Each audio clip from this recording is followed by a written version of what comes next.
Good morning. Welcome to level 3. This time we're going to be doing two-step algebra, which sounds terrible, but I think it's really not that bad. So it's just like before when we did our single-step algebra, something like x plus 1 equaled 3, and then we did inverse operations. Make sure to do the same thing to both sides. It's just like that, but instead of one step, now we'll have two.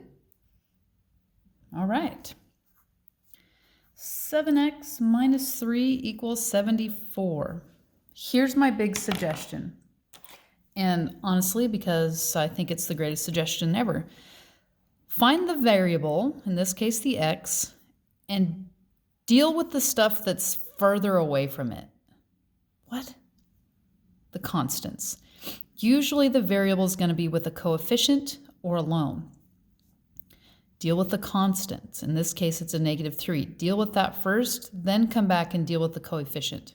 If you deal with the coefficient first, things get messy. It's not wrong. I'm just trying to save you some mess. Okay? Just trust me. I mean, I'll show you, but I don't have to like it. Okay? Here's what I mean by messy. Don't write this down. Oh gosh, this is going to be terrible. 7x minus 3 equals 74. First, if you wanted to deal with the 7, you divide by 7, then you have to divide that by 7, you have to divide that by 7. Do you see where it's already messy? I mean, who wants to deal with -3/7? Oh, so then you end up with x minus 3/7 equals 74/7, and then you can add your 3/7 and end up with 77/7 equals x, and then x equals 11. Or, remember, don't write this down. If I put it on a Post-it, I think you don't need to write it. Or deal with the constant first. Let's just add 3. Remembering to do the same thing to both sides of the equal sign. Okay, now we can divide both sides by 7.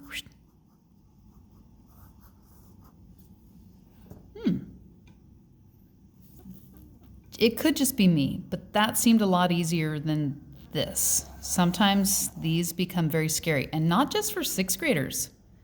People. We're not going to be scared by that. But I'm saying if we don't have to do it that way, let's not. Okay? All right, let's do another example.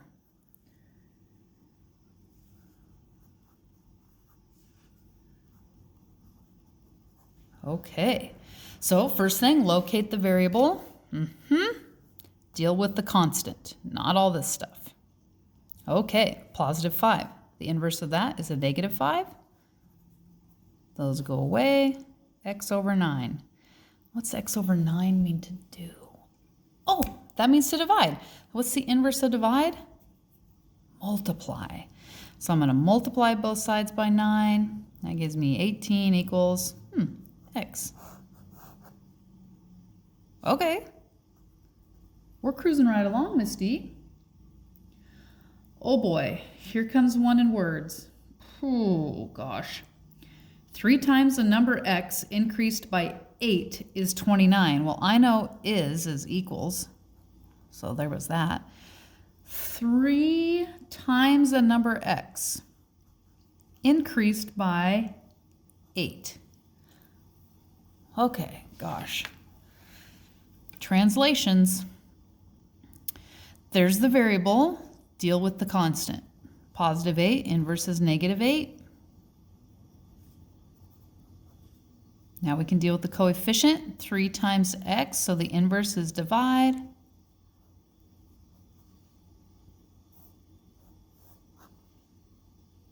Okay? That's two-step algebra, guys. I think you're going to do great.